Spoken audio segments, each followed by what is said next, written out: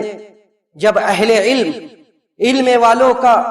اور ان لوگوں کا جن کے پاس علم نہیں ہے ان کا ذکر کیا تو ایسا سیگا استعمال کیا جس سے یہ بات ثابت ہوئی کہ ان کے درمیان کوئی مقارنہ اور کوئی مقابلہ ہی نہیں ہے سرے سے۔ ان کے درمیان کسی بھی طرح کے مقابلے کا اللہ رب العزت والجلال نے انکار کر دیا اور فرمایا قُلْ هَلْ يَسْتَوِي الَّذِينَ يَعْلَمُونَ وَالَّذِينَ لَا يَعْلَمُونَ إِنَّمَا يَتَذَكَّرُ أُولُو الْأَلْبَابِ۔ اے نبی آپ کہہ دیجئے کہ هَلْ يَسْتَوِي الَّذِينَ يَعْلَمُونَ وَالَّذِينَ لَا يَعْلَمُونَ، کہ جو جن لوگوں کے پاس علم ہے، جو جانکار ہیں، اور اس کے برخلاف جو لوگ نہیں جانتے، جن کے پاس علم نہیں ہے، چاہے جو کچھ بھی ان کے پاس ہو، علم کے علاوہ جو بھی ان کے پاس ہو، لیکن وہ اہل علم کے مقابلے میں نہیں ہے۔ هَلْ يَسْتَوِي الَّذِينَ يَعْلَمُونَ وَالَّذِينَ لَا يَعْلَمُونَ، کیا برابر ہو سکتے ہیں وہ لوگ؟ اللہ نے مقارنہ کا انکار کرتے ہوئے کہا کہ برابر نہیں ہو سکتے۔ انما یتذکر اولو الالباب، جو عقل مند ہیں وہی نصیحت حاصل کرتے ہیں۔ اللہ رب العزت والجلال نے ان کا درجات کے بلندی کا اعلان کرتے ہوئے فرمایا کہ یرفع اللہ الذین آمنوا منکم والذین اوتوا العلم درجات،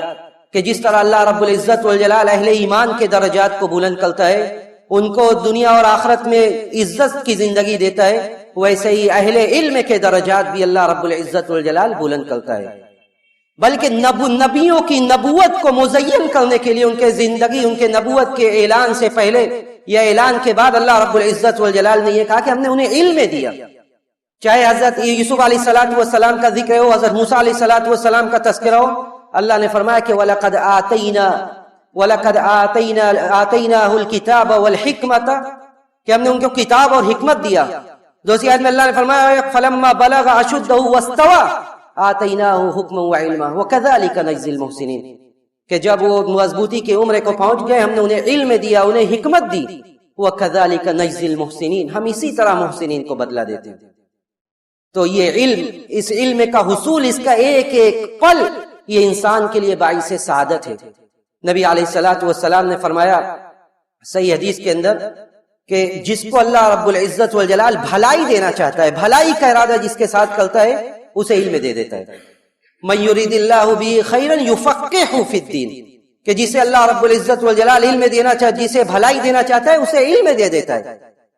اسے دین کی سمجھ دے دیتا ہے۔ اس کے بعد نبی علیہ السلام نے ایک صحیح حدیث میں ارشاد فرمایا کہ من سلک طریقا یلتمس فیہ علما سہل اللہ لہ بہ طریقا الی الجنہ، جب علم کے راہ میں انسان نکل جاتا ہے، علم کو تلاش کرنے کے لیے کوششیں کرتا ہے، تو اللہ رب العزت والجلال اس کے لیے جنت کا راستہ آسان کر دیتا ہے۔ یہ وہ علم کے لیے نہیں بلکہ وہ جنت کے لیے کوششیں کر رہا ہے، اگر اس کے دل میں اخلاص ہے، خلوص و للہیت ہے، علم کے حاصل کرنے کے بعد اس کے تقاضوں سے وہ آگاہ ہے، وہ علم کس لیے حاصل کر رہا ہے اس سے وہ باخبر ہے، تو اللہ رب العزت والجلال اس کے لیے جنت کا راستہ آسان کر دیتا ہے۔ اور اسی پر بس نہیں بلکہ اس کائنات کی ایک ایک مخلوق اس کے لیے دعا کرتی ہے۔ نبی علیہ السلام نے صحیح حدیث میں ابن ماجہ کی صحیح حدیث سے فرمایا کہ وَإِنَّ طَالِبَ الْعِلْمِ لَيَسْتَغْفِرُ لَهُ مَنْ فِي السَّمَاوَاتِ وَمَنْ فِي الْأَرْضِ حَتَّى الْحِيتَانَ فِي الْبَحْرِ، کہ طالب علم کے لیے، علم حاصل کرنے والے کے لیے کائنات کی ہر مخلوق جو بھی آسمان و زمین میں سب دعا کرتی ہے، یہاں تک کہ مچھلی سمندر کے اندر اس کے لیے دعائیں کرتی ہے۔ وَإِنَّ الْمَلَائِكَةَ لَتَضِعُ وَتَضَعُ أَجْنِحَتَهَا لِطَالِبِ الْعِلْمِ رِضًا بِمَا يَصْنَعُ، طالب علم کے لیے فرشتے اپنا پر بچھا دیتے ہیں اس کے عمل سے راضی ہوتے ہوئے، کہ جو وہ کر رہا ہے اس سے راضی ہوتے ہوئے اللہ رب العزت والجلال کے حکم سے فرشتے اپنا پر بچھا دیتے ہیں. یہ اس کی اہمیت ہے، اور اسی لیے اللہ رب العزت والجلال نے نبی علیہ الصلوۃ والسلام کے ذریعے یہ خبر دی کہ اس علم کو اٹھانے والا، اس علم کو حاصل کرنے والا ہر قوم کا وہ شخص ہوتا ہے یحمل هذا العلم من كل خلف عدول. جو سماج کے اچھے لوگ ہوتے ہیں، نبی علیہ الصلوۃ والسلام نے فرمایا کہ اکثر لوگ یہی اس علم کو اٹھانے والے ہیں. یہ کوئی قاعدہ کلیہ نہیں ہے. کبھی کبھی عالموں کا عمل ان کے علم کے خلاف ہوتا ہے، لیکن سماج کے نبی علیہ الصلوۃ والسلام کے قول کے مطابق اس علم کو اٹھانے والا اور علم کو لینے والا وہ شخص ہوتا ہے جو عادل ہوتا ہے، جو نیک ہوتا ہے، جو سمجھدار ہوتا ہے، دین کو سمجھنے کا جذبہ جس کے اندر ہوتا ہے. یہ جتنے بھی احکام ہیں، جتنے بھی آیات اور حدیث میں نے ابھی پڑھی، ان آیات میں اور ان احادیث میں اللہ رب العزت والجلال نے، نبی علیہ الصلوۃ والسلام نے علم کی فضیلت کو واضح کیا. اور یہ شریعت کا ایک مستقل قاعدہ ہے. شریعت کا یہ اصول ہے کہ قرآن و سنت میں جو بھی باتیں آئیں، جو بھی احکام، جو بھی فضائل بیان کیے جائے، جب تک اس میں کوئی استثناء وارد نہ ہو، اس وقت تک یہ حکم مرد اور عورتوں دونوں کو ہے. یعنی جب تک کوئی حکم بیان کیا جائے اور اس میں کوئی استثناء نہ ہے، اس میں سارے فضائل میں، سارے احکام میں مرد اور عورت سب برابر ہے. انما النساء شقائق الرجال، عورتیں مردوں کی طرح ہیں. جن احکام میں سوائے استثناء وراثت کا مسئلہ ہو، شہادت کا مسئلہ ہو، ان سب کے علاوہ جو عام احکام ہے اس میں مرد اور عورت یہ برابر ہے. تو جتنے بھی فضائل ہیں، ان سب فضائل میں اللہ رب العزت والجلال نے مردوں اور عورتوں کو شریک رکھا ہے، برابر رکھا ہے. حضرت ام سلمہ رضی اللہ تعالیٰ عنہ کہتی ہیں، جو آیت سورہ احزاب کی آیت ہے، حضرت ام سلمہ کہتی ہیں کہ کیا مطلب مسئلہ ہے کہ ہر آیت میں اللہ رب العزت والجلال مردوں سے ہی مخاطب ہوتا ہے، مردوں کو ہی مخاطب کرتا ہے، اس کی کیا وجہ ہے؟ اللہ رب العزت والجلال نے مستقل اس کے حضرت ام سلمہ رضی اللہ تعالیٰ عنہ کے اس جملے پر ایک لمبی آیت نازل کی اور 10 صفات بیان کی. سورہ احزاب کے اندر 22ویں پارے کی ابتدا میں 10 آیات کا تذکرہ کیا گیا اور اس میں مردوں اور عورتوں کو الگ الگ بیان کیا گیا.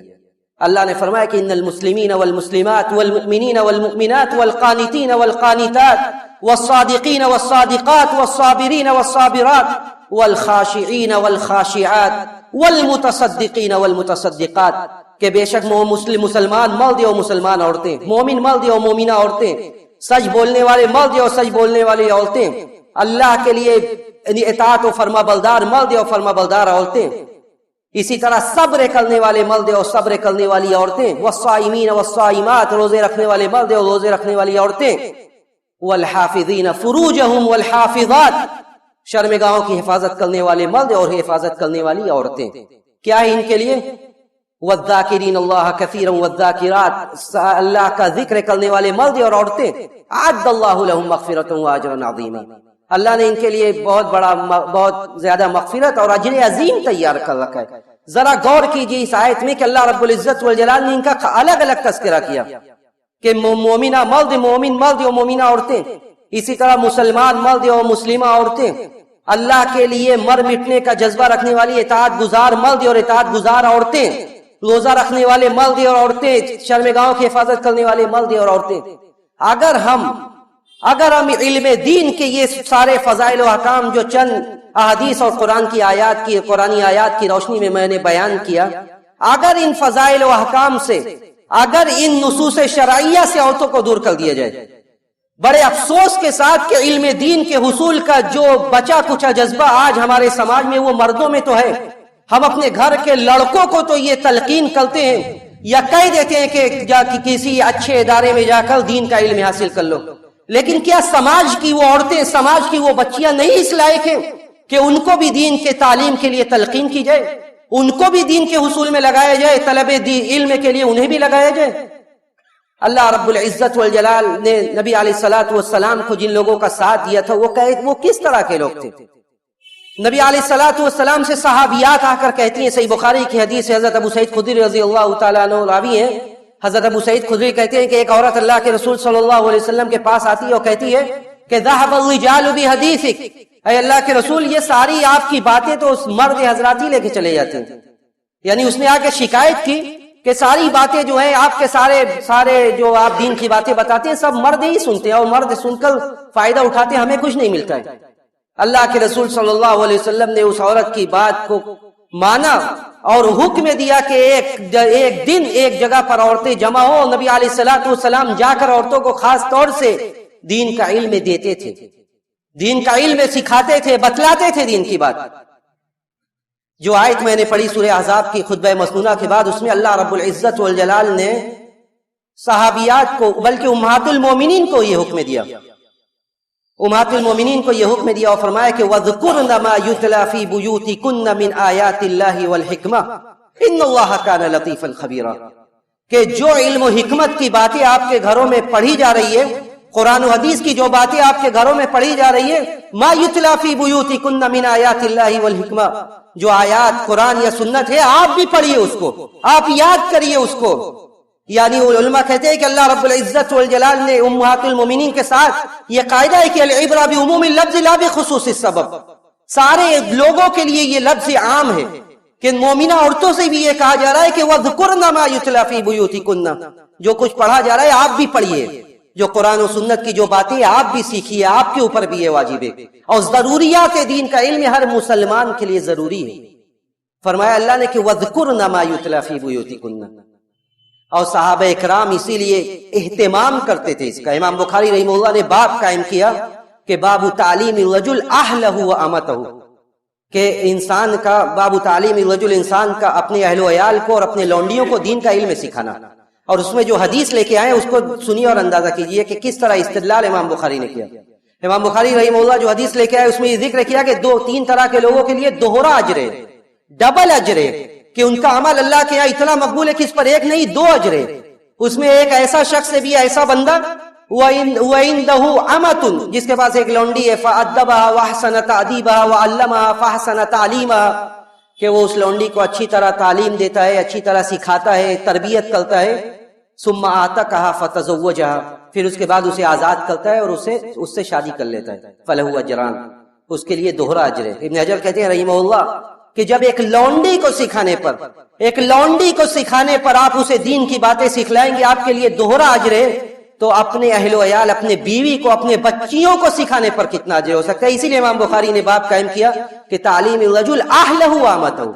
کہ اہل و عیال بھی ہے لونڈی کے ساتھ۔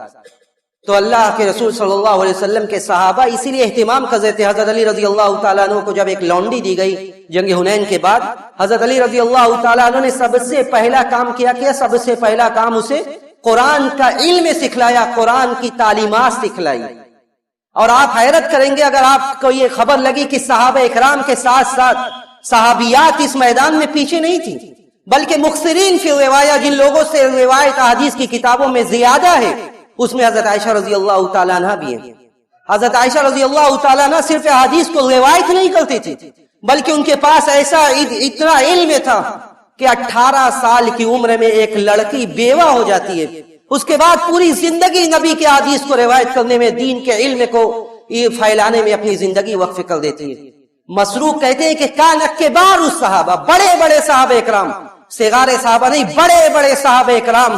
حضرت عائشہ کے پاس آتے تھے، وَيَسْأَلُونَ عَنِ الْمِيرَاثِ، اور میراث کے بارے میں آ کر پوچھتے تھے۔ حضرت عائشہ رضی اللہ تعالیٰ عنہ نے پوری زندگی دین کے لیے اور علم کے لیے وقف کر دی تھی۔ 292 صحابیات ہیں، 292 صحابیات، جس کو بعض باحثین نے ثابت کیا ہے، بعض باحثین نے ثابت کیا کہ 292 صحابیات ہیں کم و بیش، جن سے حدیث کی کتابوں میں حدیث مروی ہے۔ اس میں بہت ساری ایسی صحابیات تھی جنہوں نے مکمل قرآن کو یاد بھی کیا تھا، جیسے حضرت عائشہ رضی اللہ تعالیٰ عنہ، حضرت ام سلمہ، حضرت حفصہ رضی اللہ تعالیٰ عنہن، ان لوگوں نے قرآن کو مکمل یاد کیا تھا، اور صرف یاد نہیں کیا تھا بلکہ قرآن کا کوئی مسئلہ، اس لیے کہ انہیں دین کا علم حاصل کرنے کا شعور تھا، اور نبی علیہ الصلوۃ والسلام اہتمام کرتے تھے ان کے بارے میں۔ جب بھی کوئی بات آتی تھی حضرت عائشہ رضی اللہ تعالیٰ عنہ فوراً پوچھتی تھی۔ کہتے ہیں کہ ابن ابی ملیکہ کہتے ہیں کہ حضرت عائشہ کے پاس کوئی بھی بات آتی تھی فوراً پوچھتی تھی۔ جب اللہ کے رسول صلی اللہ علیہ وسلم نے فرمایا کہ من حوسب عذب، کہ جس کا حساب و کتاب ہو گیا اسے عذاب دیا جائے گا، حضرت عائشہ فوراً، حضرت عائشہ کی ذہانت دیکھی، حضرت عائشہ رضی اللہ تعالیٰ عنہ فوراً کہتی ہیں کہ اللہ تعالیٰ نے یہ نہیں فرمایا کہ فسوف یحاسب حسابا یسیرا، کہ اللہ نے یہ نہیں کہا کہ حساب و کتاب آسان ہوگا، تو یہ کہاں سے ایسا آ گیا کہ جس کا حساب و کتاب ہوگا اس کو عذاب دیا جائے گا؟ یعنی ذہن دیکھیے، فوراً قرآن کی دوسری آیت سے استدلال کرتی ہیں اور کہتی ہیں کہ اللہ نے یہ نہیں کہا ہے کہ جس کا حساب و کتاب، آپ یہ کہہ رہے ہیں کہ جس کا حساب و کتاب ہوگا اسے عذاب دیا جائے گا۔ اللہ نے دوسری آیت میں کہا کہ من فسوف یحاسب حسابا یسیرا، حساب و کتاب تو آسان ہوگا۔ اللہ کے رسول صلی اللہ علیہ وسلم نے ان کے بات کا جواب دیا کہ جس کا حساب و کتاب سختی سے ہوگا، مناقشہ ہوگا جس کا، کہ آپ نے ایسا کیا تو کیوں کیا، یہ کیا کس وقت کیا، کیسے کیا، جس کے حساب و کتاب میں مناقشہ ہوگا فیہلک، تو وہ ہلاک ہو جائے گا۔ لیکن جس کے ساتھ اللہ تعالیٰ عفو درگزر کا معاملہ کرنا چاہے گا اس کا حساب و کتاب آسان ہوگا۔ انما ذالک العرض، یہ تو صرف پیشی ہے، پیش کا کیا جانا ہے، لیکن جس کا مناقشہ ہوگا اس کو وہ ہلاک و برباد ہو جائے گا۔ حضرت حفصہ رضی اللہ تعالیٰ عنہ کے فقہائے صحابیات میں سے حضرت حفصہ رضی اللہ تعالیٰ عنہ کے سامنے قرآن کی ایک آیت پڑھی جاتی ہے۔ اللہ کے رسول صلی اللہ علیہ وسلم سے اپنے زوج محترم سے آپ ایک حدیث سنتی ہیں، اور اس میں اللہ کے رسول نے فرمایا کہ جو بھی بیت رضوان میں اور غزوہ بدر میں شرکت کرے گا اس کی ساری گناہیں معاف ہیں، وہ کبھی جہنم میں نہیں داخل ہو سکتے۔ نبی علیہ الصلوۃ والسلام نے حضرت حفصہ کے سامنے یہ حدیث پڑھی کہ من شہید بدر وبیت الرضوان لم يدخل النار، کہ جو بدر اور بیت رضوان میں شامل ہوا ہے وہ جہنم میں نہیں داخل ہوگا۔ حضرت حفصہ رضی اللہ تعالیٰ عنہ کی ذہانت دیکھیے، حضرت حفصہ کہتی ہیں کہ قرآن میں تو اللہ نے یہ کہا کہ وَإِن مِّنكُمْ إِلَّا وَارِدُهَا وَإِن مِّنكُمْ إِلَّا وَارِدُهَا كَانَ عَلَى رَبِّكَ حَتْمًا مَقْضِيًّا، کہ جو بھی ہے اس کو جہنم کے اوپر سے گزرنا ہے۔ یعنی پل سراج جب قائم کیا جائے گا تو چاہے نیک سے نیک ہو، بد سے بد ہو، اس کو اس کے اوپر سے گزرنا ہے۔ حضرت حفصہ رضی اللہ تعالیٰ عنہ جب یہ سوال کرتی ہے تو اللہ کے رسول صلی اللہ علیہ وسلم کہتے ہیں کہ اس کے بعد اللہ نے یہ بھی کہا ہے کہ ثم ننجی الذین اتقوا ونذر الظالمین فیہا جثیا، کہ اللہ نے یہ کہا ہے کہ جو متقی ہم ان کو بچا لیں گے، جو متقی ہم ان کو بچا لیں گے۔ یہ دیکھیے صحابیات کا ذہن دیکھیے کہ وہ دین کے علم کے لیے کس قدر محنت کرتی تھی، ان کو کتنا شعور تھا دین کے علم کے لیے۔ لیکن آج معافی کے ساتھ، معاف کیجئے، لیکن آج جو ہمارے سماج اور معاشرے کا جو چلن ہے کہ دین کا علم سب کے لیے حقارت کی نظر سے دیکھا جاتا ہے، دین کا علم چاہے مرد ہو یا عورت سب کے لیے حقارت کی نظر سے دیکھا جاتا ہے، لیکن عورتوں کے لیے خصوصی طور سے حقارت کی نظر سے دیکھا جاتا ہے۔ اتنے سال سے شعبہ عربی میں کیا ہمارے سماج اور سوسائٹی کی کچھ بچیاں آئی جنہوں نے دین کا علم حاصل کیا، دین کا علم حاصل کر کے دعوت و تبلیغ میں وہ سرگرم ہیں۔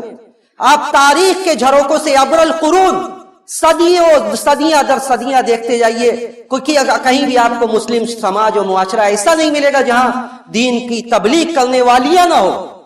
صحابیات کے دور سے حضرت عائشہ، ام سلمہ، حفصہ، اس کے بعد نبی علیہ الصلوۃ والسلام کی دوسری بیویاں، اس کے بعد دیگر صحابیات، حضرت ام ورقہ بنت حارثہ بن نعمان،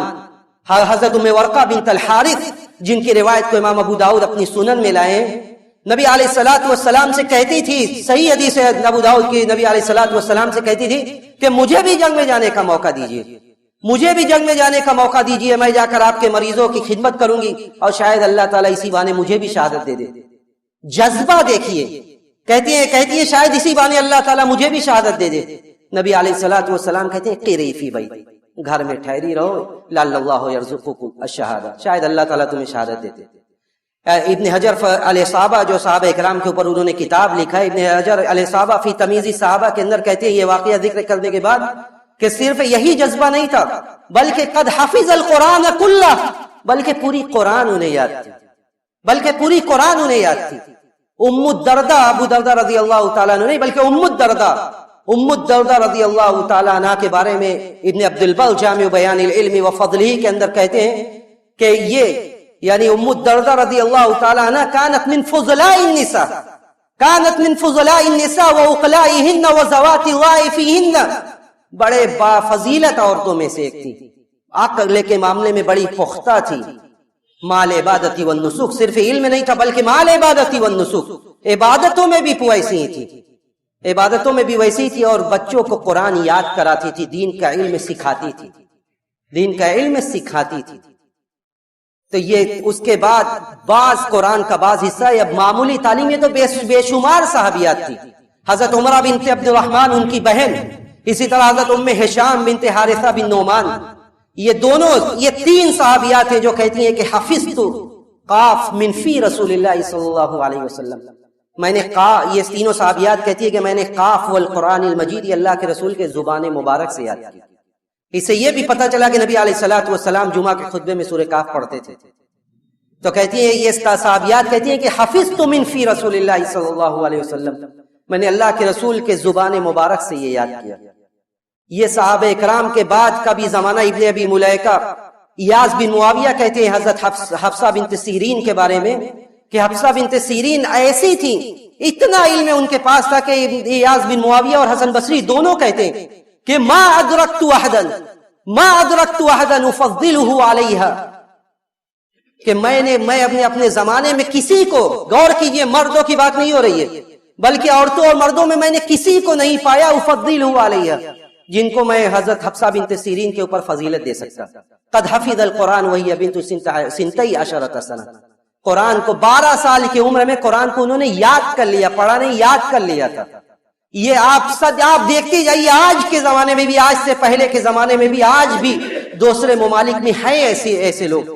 چاہے ڈاکٹر فرحت ہاشمی ہو، نکھت ہاشمی ہو یا دوسری ہو، لیکن آج ہمارا سماج کیوں خالی ہے؟ اس کے ذمہ دار ہم ہیں، اس کے ذمہ دار ہم ہیں۔ جن بچیوں کو ہم کانوینٹ اسکولوں کا رخ کراتے ہیں، انہی بچیوں کو ہم دین کا علم حاصل کرنے کے لیے بھی بتا سکتے ہیں، انہی بچیوں کو ہم دین کے حصول کے لیے بھی لگا سکتے ہیں۔ لیکن جب ہم اس کو حقارت کی نگاہ سے دیکھیں، جب ہم اسے کوئی حیثیت نہ دیں، اپنے عقل پر ماتم کریں، ایسے لوگ جو دین کے علم کو، شریعت کے علم کو حقارت سے کی نظر سے دیکھتے ہیں، جن کے بلندی کا وعدہ اللہ نے کیا اس کی حقارت کے آپ کا ٹھیکیدار ہیں۔ اللہ نے فرمایا یرفع اللہ الذین آمنوا منکم والذین اوتوا العلم درجات، جو بچیاں پڑھتی بھی ہیں ان کو اس طرح حقارت کی نظروں سے دیکھا جاتا ہے یا ان کے بارے میں ہنسی اور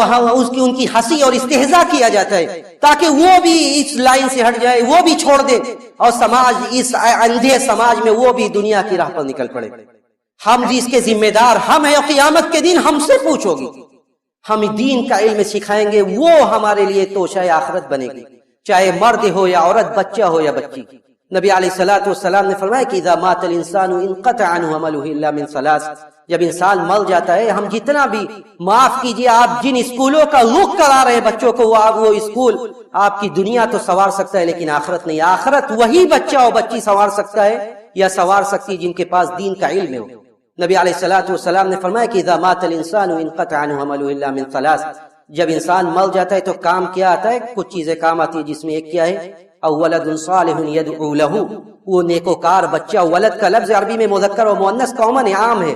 کہ مذکر اور مؤنث چاہے بچہ ہو یا بچی، وہ بچہ اور بچی آپ کے کام آ سکتا ہے جو آپ کے لیے دعا کرے۔ اور دعا کون کرے گا؟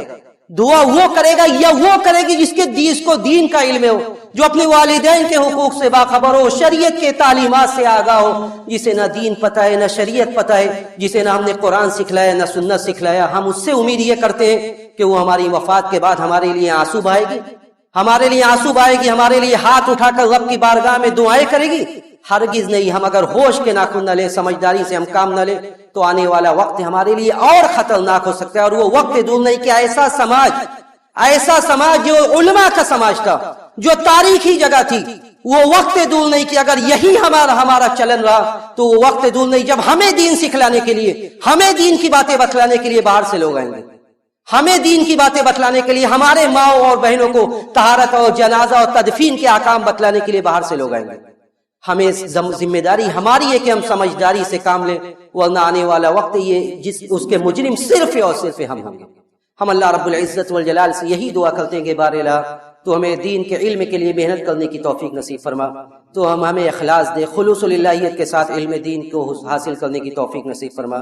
ہم میں جو بیمار ہیں تو انہیں ان کے بیماری سے شفا کامل عاجل عطا فرما، جو اس دنیا سے جا چکے بار الہ تو کروٹ انہیں جنت نصیب فرما۔ جب ہمارا اس دنیا سے جانے کا وقت آئے، سانسوں کے ڈور کے ٹوٹنے کا وقت آئے، تو ہم اس بات کی توفیق دے کہ ہمارا آخری کلمہ توحید ہو۔ وآخر دعوانا الحمدللہ رب العالمین۔